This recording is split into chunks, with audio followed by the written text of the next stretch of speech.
Welcome back to The Price of Business. I'm your host, Kevin Price, talking to you about you and your business. By the way, today's show brought to you in part by CAOOY.org. Lots still left to talk about. Great article over at U.S. Daily Review, Employees Gone Wild, an inside look at extreme office behavior. Our guest talking about it today is Richard Burton. No, not that one. But Richard Burton, the author, and we're delighted to have him on the program to talk about what he does and to learn more about what he's doing to help businesses really get their businesses in order. Because some of the stuff in his article is kind of the title's humorous, but the what's happening over there is alarming. And you can see the article today over at usdailyreview.com in the business section. Richard, welcome to the program. Hi, thank you. Tell us a little bit about yourself and your background. I'm an attorney residing in Dallas, Texas, and I've been practicing for about 25 years, advising corporations on a variety of issues, including how to handle employment matters, and in particular, how to handle situations where employees misbehave at the office. Yeah, and boy, that's a huge problem, right? Definitely, very big problem. I mean, it happens, way more often than I think most people realize. Well, define for us what you mean by misbehave. Well, employees over my career have demonstrated to me that there's kind of no bounds as to what misbehavior can be at the office. But so it really can take many shapes and forms. But it's really, when someone either violates a company policy, I've seen criminal activity at the office, physical assaults. I mean, really, when anyone crosses the boundary into conduct that is inappropriate or unacceptable at an office, that's what we would call employee misbehavior. Mm-hmm, mm-hmm. And that could be everything from taking things that don't belong to them to maybe even sexually acting out, harassment. There's a lot of different things.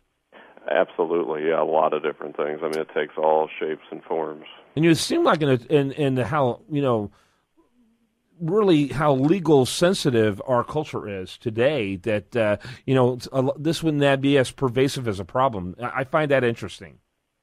Yeah, and really, the new development over the last several years is employees turning the tables on employers when they're caught misbehaving, which is kind of even extra surprising. So, I mean, our society has become so litigious that, employees, when they're terminated for misbehavior or even put on written warning, they'll go grab a lawyer, and the lawyer will contact the company and threaten claims, for discrimination or wrongful counseling or wrongful discipline, those sorts of things. So I didn't used to see that years ago, but that's becoming very common now, where the employees will try to flip the table.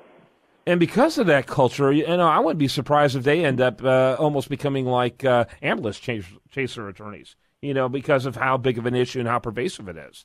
And let's face it, like the 18-wheeler that crushes the individual, that imagery the ambulance chaser lawyer likes to use, the mega corporation crushing the poor employee. I mean, I can see that as a very common thing.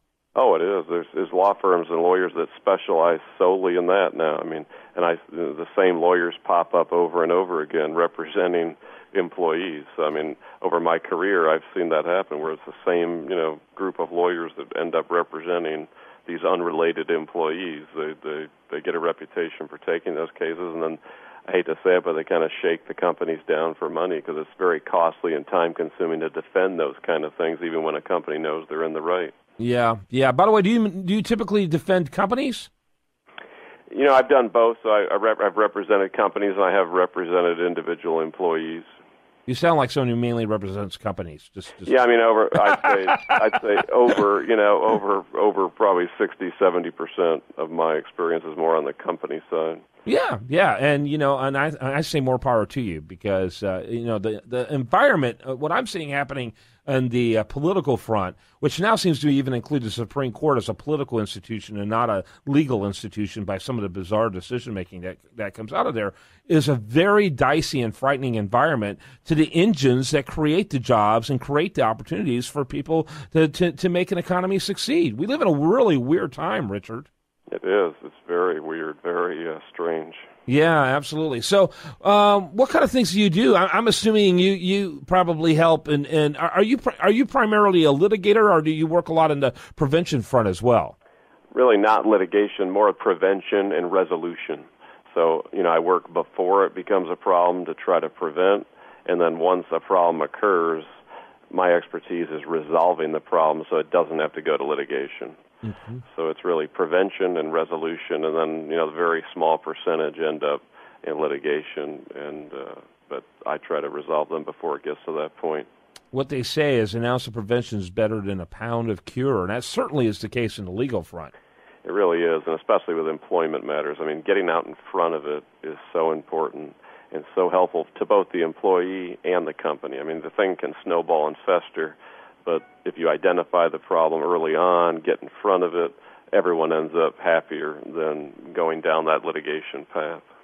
I get the impression, though, that you probably get a lot of calls after there's already issues. Is that true, or are you often called before there's that problem?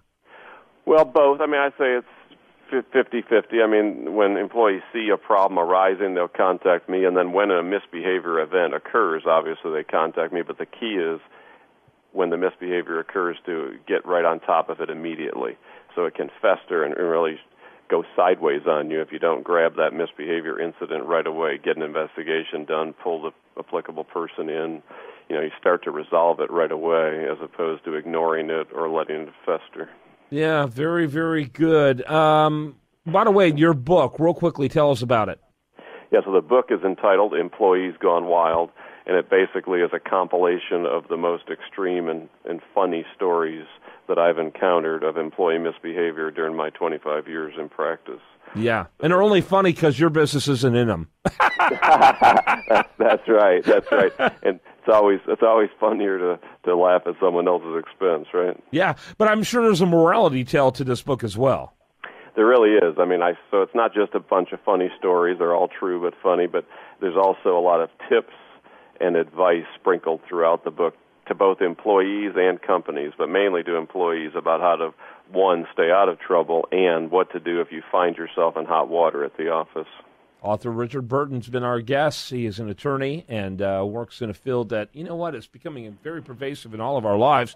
You can learn more about him, though, at richardburtonauthor.com, richardburtonauthor.com. Richard, thanks for your time. Thank you very much. All right, when we come back, we're going to have more for you right here on The Price of Business. We want to remind you this content here shows up over there at usdailyreview.com. While there, like it on Facebook, follow it on Twitter. Stay tuned for more.